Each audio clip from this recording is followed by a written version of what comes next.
రే ఏం చదువుతున్నావురా? దేవతల గురించి చదువుతున్నాను రా. చదువు చదువు. ఎందుకురా నవ్వుతున్నావు?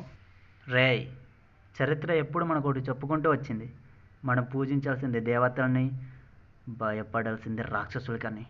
కానీ ఆ రాక్షసులు కూడా దేవతలని చరిత్ర దాచిపెట్టింది. అలా ఎందుకు దాచిపెట్టిందిరా? ఇప్పుడున్న వాళ్ళు మర్చిపోవచ్చు, కానీ చరిత్ర మర్చిపోదు. దేవతల కంటే శక్తివంతమైనది ఒకటి ఉందని, దానికి అంతం లేదు, అది ఎప్పుడు తిరిగి వస్తుందో అప్పుడు ఈ ప్రపంచం రక్తంతో నింపేస్తుందని. అందుకే చరిత్ర భయపడింది, దానివల్లే దాచిపెట్టింది. అది ఎవర్రా?